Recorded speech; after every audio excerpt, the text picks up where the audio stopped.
Does it not?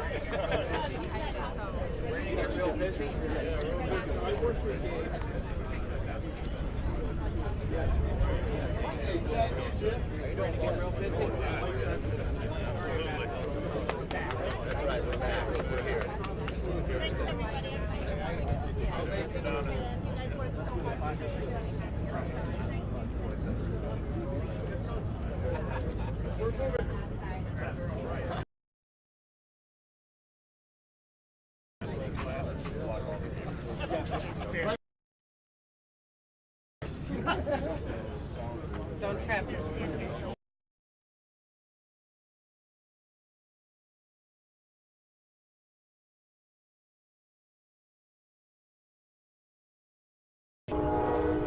Good morning, everyone. Thank you for coming.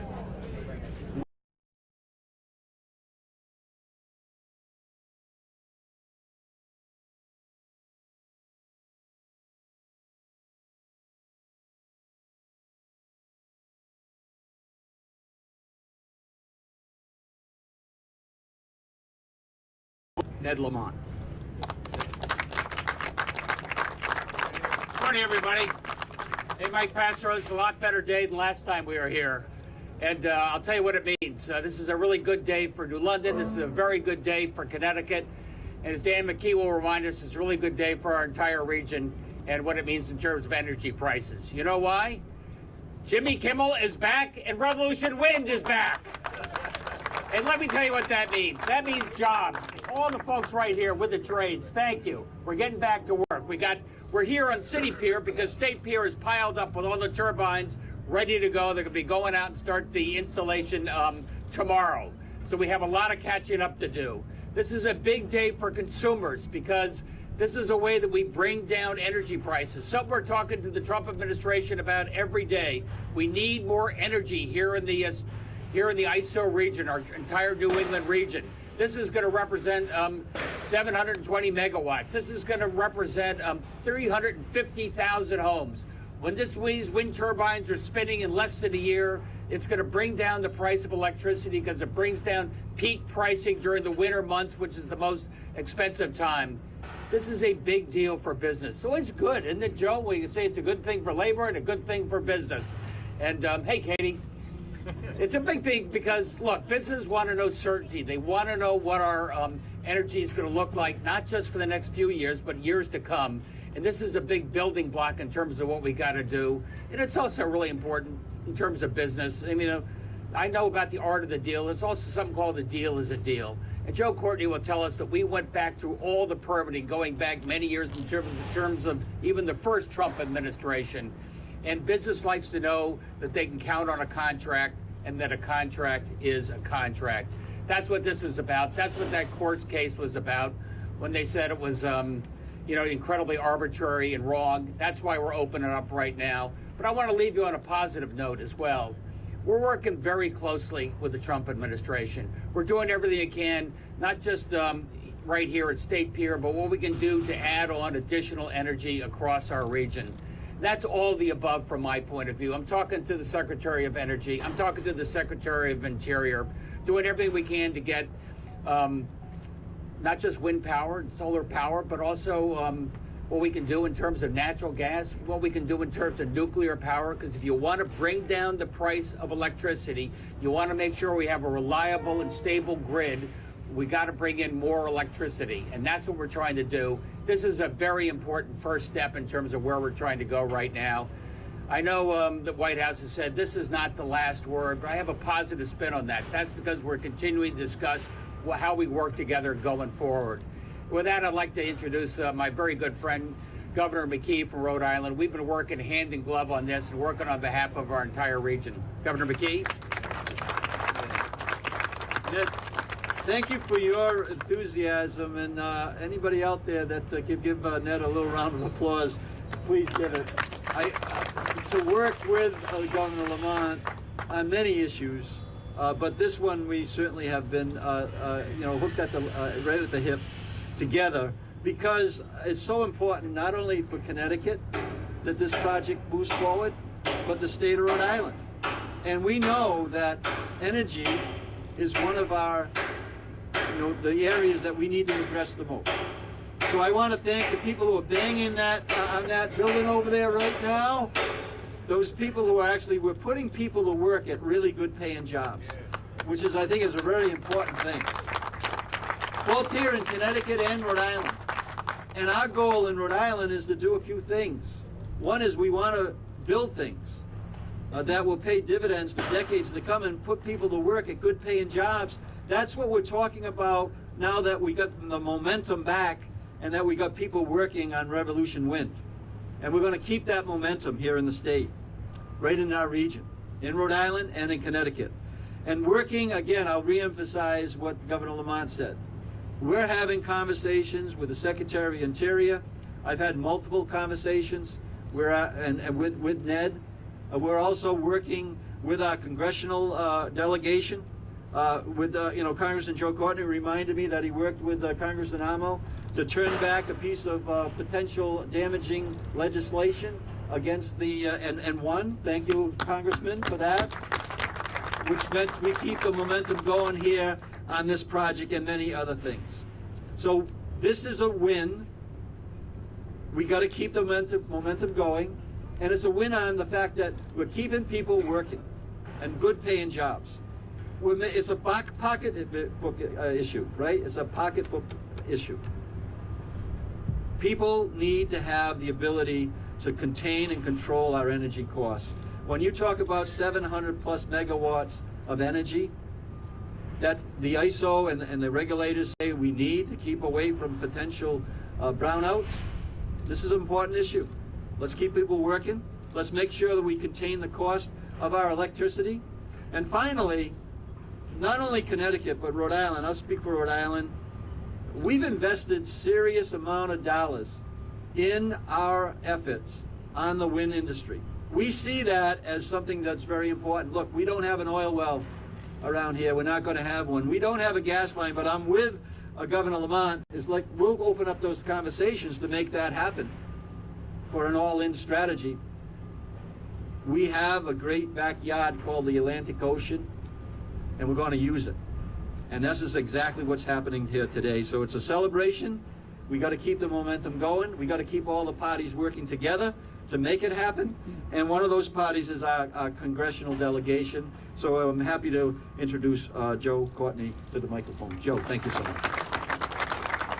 Thank you, Governor. I want to begin by thanking really all of our friends that are assembled here behind the podium from the Building Trades and Metal Trades Union, who from the minute this project was first proposed, has been there through the permitting process, through the design work process, and now through the construction process. And again, you can just see those towers right across the Thames River as three-dimensional evidence of the fact that this is a project that is actually happening. It's not on whiteboards. It's 80% complete. And to turn the clock back and stop it in its tracks, which the halt work order, which was issued on October 22nd, proposed to do, was, again, a violation of contract law. It was a violation of the law of reliance in terms of whether people have the right to rely on decisions by the government to invest and hire people. And as we saw yesterday, Judge Lambeth resoundingly rejected the government's position and issued really an amazing order. If you really look at it, it's less than 1 page long in terms of what he put out there, but he overturned and enjoined the stop work order, the halt work order. He also enjoined any enforcement of the halt work order, and he also made it clear that no stay was being put on his decision. Again, if you look at a lot of the federal district court judges that have ruled against executive orders over the last 8 months, and William Tong could go through it a lot in chapter and verse, many of those courts have stayed their rulings against the administration, but not in this case. It is true, Burgum still has the right to file an appeal to the district court, or to the Court of Appeals in Washington, but he has to start all over again in terms of trying to get the halt work order back in play. At this point, again, there is a completely wide legal avenue for the work to continue. And the burden is on the Department of Interior, not on the people who are challenging the administration, to demonstrate, again, why that decision to overturn the Trump executive order should be sustained. On September 10th, this issue spilled over into the House of Representatives, as Governor McKee said. The anti-offshore tried to jam an amendment in the National Defense Authorization Act, which would have codified an extra layer of permitting in terms of national security and defense issues.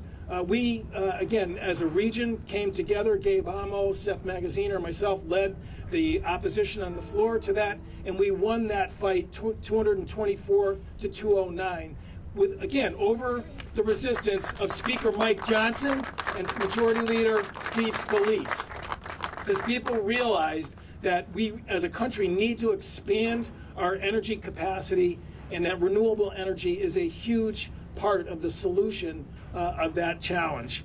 And again, what is at stake and was at stake on the floor when we were debating that issue was, as was said, we have jobs that are hanging in the balance because of the reckless actions of the Interior Department, and we also obviously have energy needs. One last point, in terms of the issue that was raised by the government on August 22nd, that there was national security concerns, as the governor alluded, there was 9 years of permitting process that went into this project, 9 years. And if you look at the record of decision, which was issued in 2023, Appendix B, there was a whole section on national security concerns, which were investigated by the Bureau of Ocean Energy Management, BOEM, which was quarterbacking the permitting process.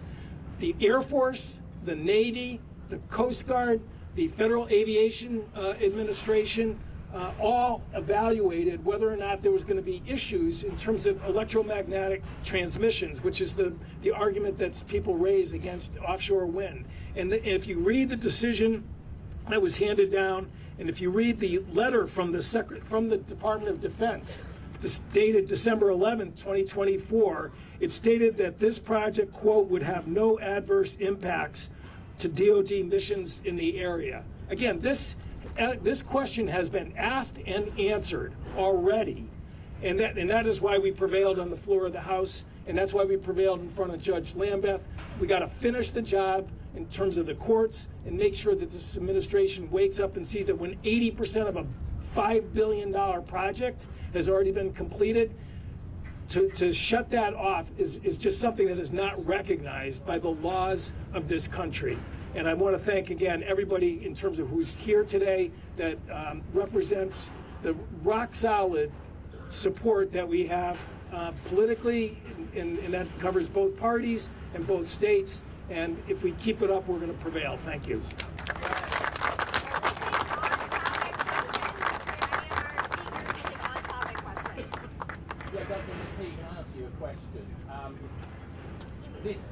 This legal situation may be resolved for the time being, but in your own state of Rhode Island, the Preservation Society of Newport is actually challenging South Fork Wind and Revolution Wind on different issues, on not national security issues.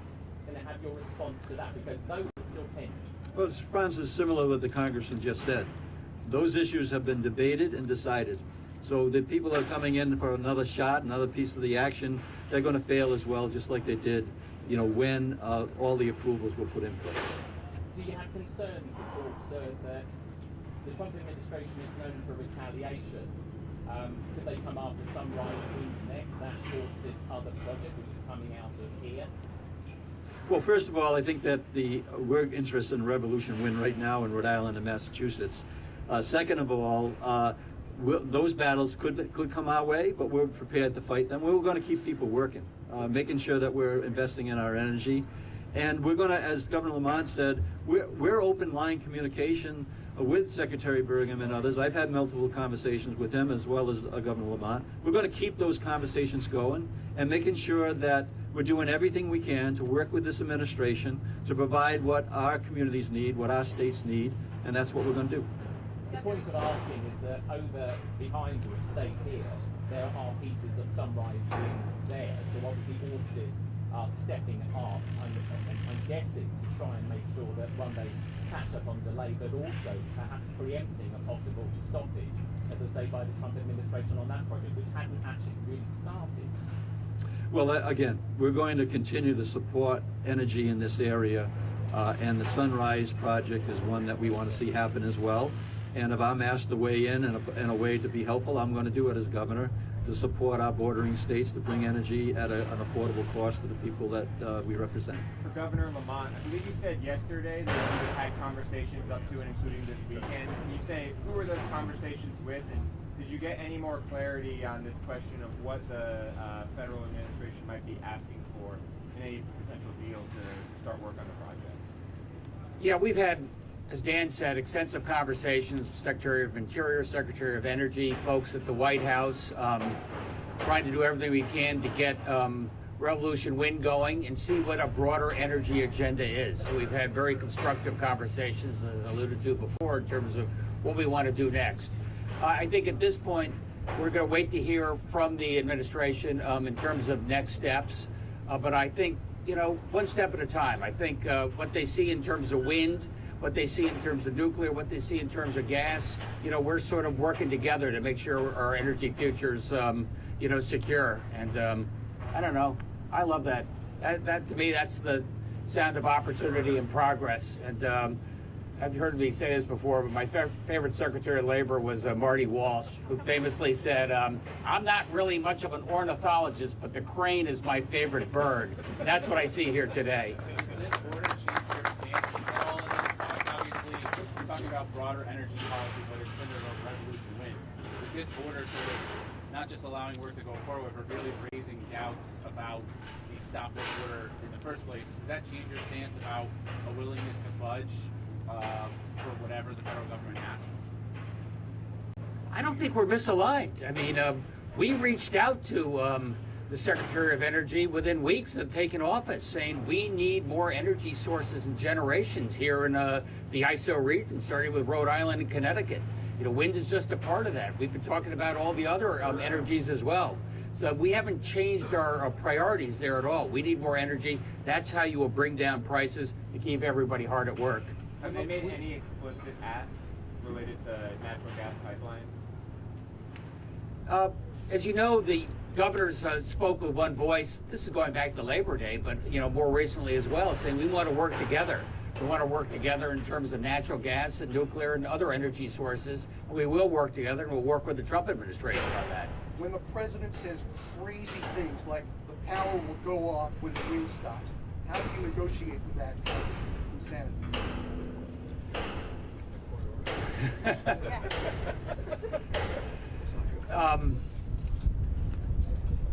Ignore the insanity and talk to the people who we can be constructive with in terms of where we want this state, where we want this region to go in terms of reliable, low-cost energy.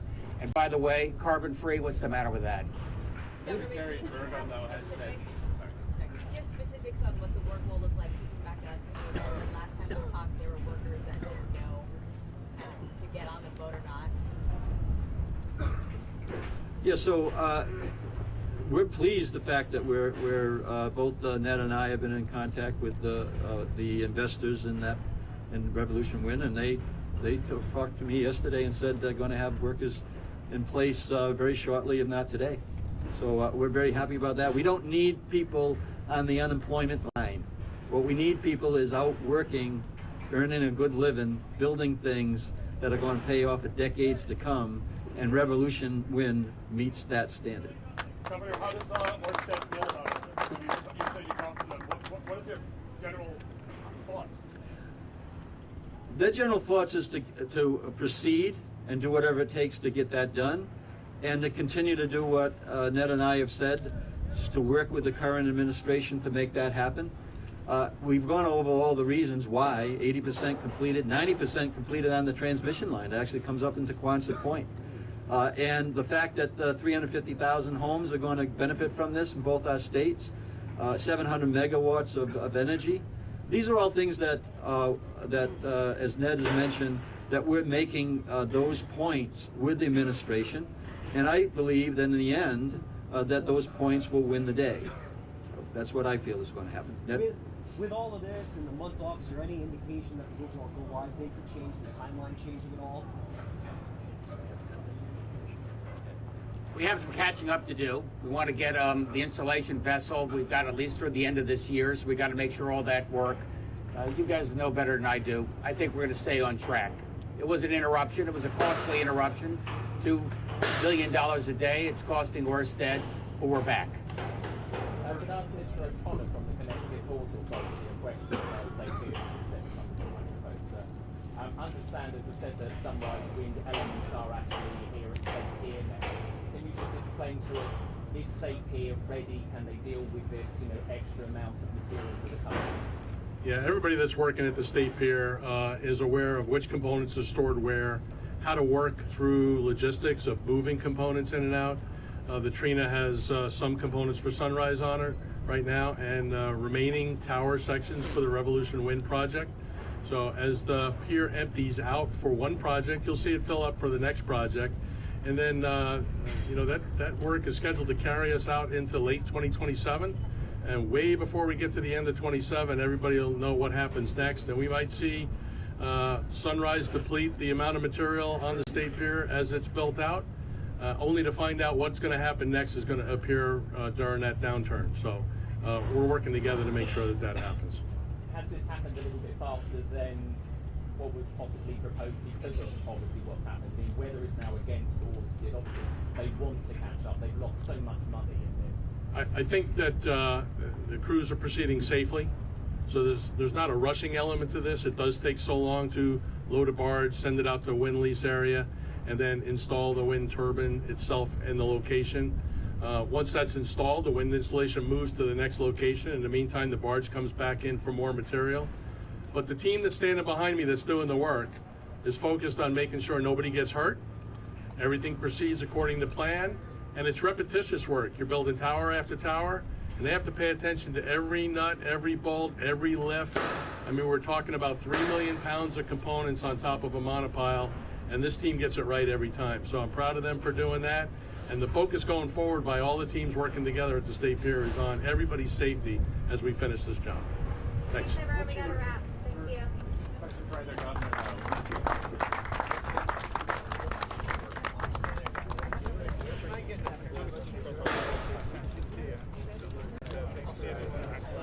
Oh, good. Okay.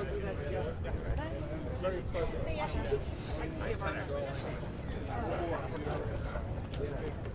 Going over to high school now.